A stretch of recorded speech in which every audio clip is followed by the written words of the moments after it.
so my job is to educate my clients so that I tell everybody I have the worst business model in the world. I need to get you to a place where you don't need me anymore. Um, it's actually horrible, right? But that's what it is. Is I feel like I'm here to help educate my clients so that they have a good understanding of like what's real out there, what's marketing, what's what they should trust. They're allowed to be their own advocate for their own health, that they can question their doctor. Um, when a doctor says, "Here, take a pill," why? Why do I need it? It's not because you said so. You're not my mom and dad. This is, why do I need to do this? And so when I'm coaching them, education is first. Then I'm here to help hold them accountable to whatever we're doing. And that becomes important because I like my clients to choose what they want to do. What habit are we going to work on? Here's a laundry list. I've got, I think, like 30 habits I want to take every single one of my clients through. And, but if they choose which one, I may suggest, hey, we have some foundational ones. Like water is very foundational. If you're drinking 8 ounces of water a day and you're drinking sodas and teas and alcohol and all these other things and you're not getting good intake, well, we got to start there. So I kind of sometimes I'll push them a little bit over there, but I want them to choose, because then when I say, hey, you said you were going to do this, why didn't you do this, then that accountability is there. And then it's here as a coach to motivate them.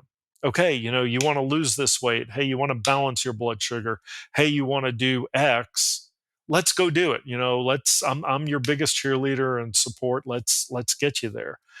So so it starts there, and then it's like, hey, here's the list. We got a lot of stuff to work on, or maybe we have a few things to work on, but let's let you pick it, and then we break it down, and to more, well, an atomic level.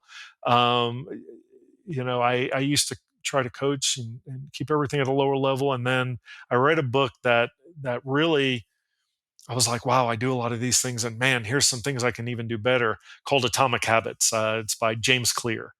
Fantastic read to show how we can break it down. Because for instance, if we want someone to go, work out, and they're just not going to the gym, they have a gym membership, they're just not going. So maybe it's, let's break it down. What can you do that we can build on that'll eventually get you in that building? Or water. I had a client, extremely successful, was a partner in his own firm. I mean, had it all together, loved cars, had a big garage, workshop, had all this, and he wanted to be healthy, wanted to have more energy, and water is foundational for all of it. So how much water are you drinking? I'm not drinking basically any water. So we wanted to just build them up. So you're not going to go from I'm drinking 8 ounces to 100 ounces. So he chose, I let's try to get, it was like 40 or 60 ounces a day. Fantastic. Couldn't do it. And it took us literally probably a couple of months till we got there. But one of the things, we had to keep backing it down. And what we ended up doing is, in the morning, he would get up, and this he would do. He would go to his home office, he'd go to his car, he'd, his briefcase, his workshop, his bedroom, and he'd put a bottle of water in each one of those places. And so, a couple of them in the car. So he'd have stuff to take to his office, things like that. And once he strategically placed all these water bottles around, he started drinking them because they were there. He would see them. But he would get up in the morning and go sit in his home office and check on a few things, and then leave his water there and go on, and he'd forget it. Or maybe he'd carry it to his car, and then he'd leave it there. It never moved with him. So once we put it in places, we were able to do that. So I think Clear calls it habit stacking, but it's like start one habit and then build off of it until you achieve what you're trying to do. And then we know those behaviors lead to the outcomes on those behaviors lead to the goal outcomes, which could be lose weight, control your blood sugar, whatever that is.